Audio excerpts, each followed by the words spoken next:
To visitors and tourists, Broadway may be the place to go, but veteran New York theater goers know that the real gems of the New York theater scene are its nonprofits.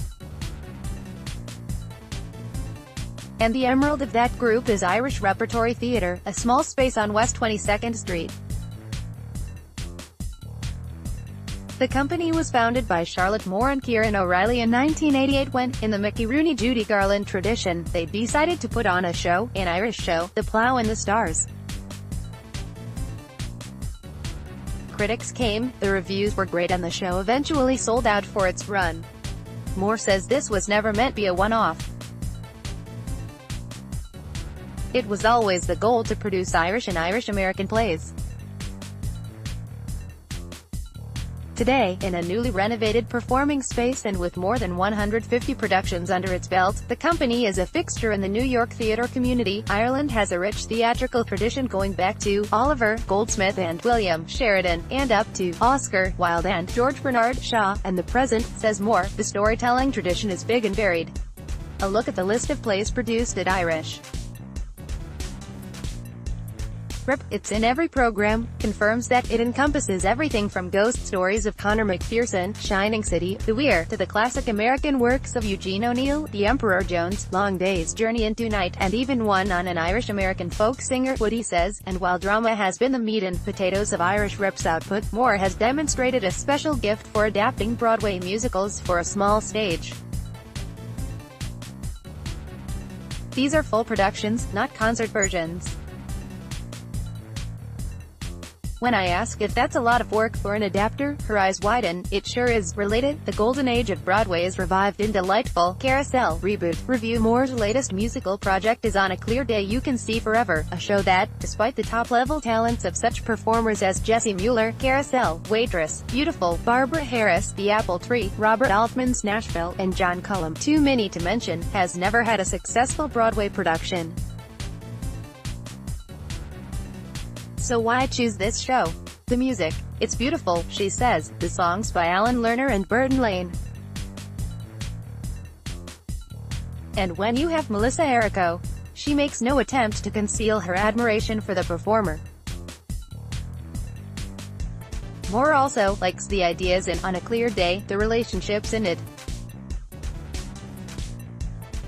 It's not all driven by the stronger sex. Daisy Gamble is a smart cookie and 2 centuries. And I was overcome by the music. The music ought to be done. It's gorgeous. Moore says she has always loved the music of Lane. She recalls being at a chi-chi party early in her career when someone was at a piano playing Look to the Rainbow. She went up to the piano player and said, "That's my favorite song from Finian's Rainbow." "Thank you, I wrote it," said the pianist, who turned out to be Burton Lane. She and Lane developed a relationship that has served her and Irish Rep well.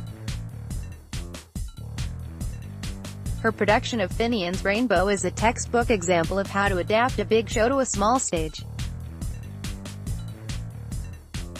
Key to that production's success was Moore's ability to minimize the libretto's flaws. Yip Harburg, who co-wrote the book I Was an Old Lefty, and the political points of the plot have not aged well, while maintaining the overall integrity of the show. The songs she left alone. Finian's Cast album is one of the best in recent years, and it is available on CD and Spotify.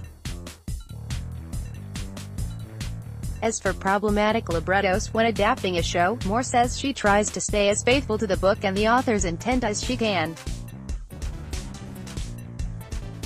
Sometimes this requires reading many different versions, produced and unproduced, of the text. And when applicable, as in the case of Finian's Rainbow and On a Clear Day, she will mind movie versions for anything that can help.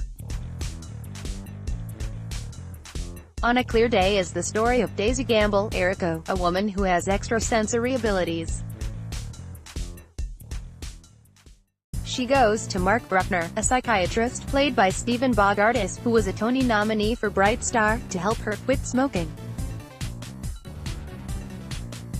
Bruckner puts her under hypnosis and, in the process, unlocks what appears to be Daisy's past life as an 18th-century British aristocrat named Melinda Wells. As he watches her relive a love affair with Edward Moncrief, John Cudia, who played the title role in Phantom of the Opera, he becomes increasingly enamored of Melinda. On Broadway, the original production had an orchestra of more than 20, Irish Rep has 6. Making that happen is the job of musical director John Bell, who Moore says is a genius, doing it with a 6-piece orchestra. And the orchestrations are by Josh Clayton. You just hand it over to them, and you get back something gorgeous. The original production had more than 50 characters, Irish Reps has 16.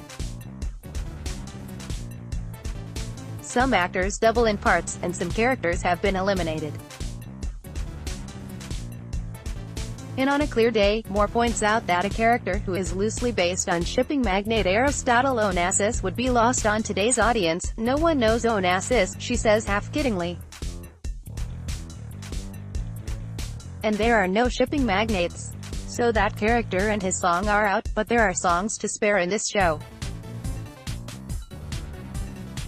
On a Clear Day features 3 legitimate showstoppers, the title song, What Did I Have That I Don't Have, and Come Back to Me, and some of the loveliest earworms around, e.g., Hurry.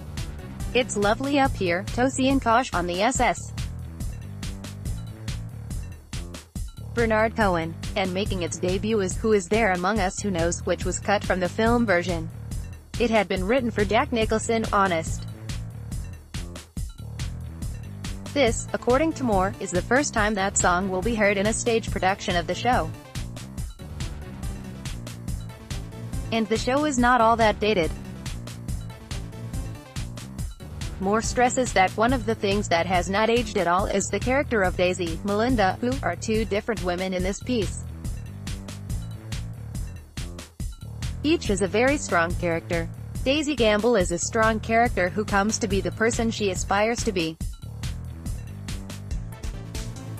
And Melinda Wells in 1794 to 1798 is a very smart and powerful woman who, with her father, writes pamphlets about the selling of men in England, and, she adds, if anyone can reconcile those 2 characters, it is Melissa. Errico, a Broadway veteran, has received a Tony Award nomination and 6 Drama Desk nominations.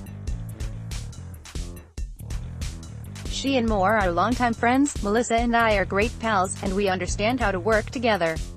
And that's how we can accomplish difficult stuff. They are both very open to one another. And you have to open yourself up when you're doing something this tough. And On a Clear Day is a tough one. The same thing was said about Finian's Rainbow, prior to its Irish Rep debut. While the Irish Rep stage is small, there are advantages to doing this show in this venue. This is at heart a small musical, more in the vein of She Loves Me than Hello Dolly, and one could see it getting lost on the big stages of the Mark Hellinger Theatre and the Street James Theatre, where it played on Broadway. And a small stage offers one thing for the musical theatre purist. We don't use any amplification, Moore says. Try to find another production of a musical in New York City that doesn't use amplification. You can't, at this point. Moore heads off to prepare for rehearsal, but she stops and looks into the theater, which is still empty. I love being in an empty theater, she says. With any luck, she won't get much of a chance until mid-August, when On a Clear Day's run is set to end. On a Clear Day You Can See Forever, which is in previews now, opens June 28 and is slated to run through August 12.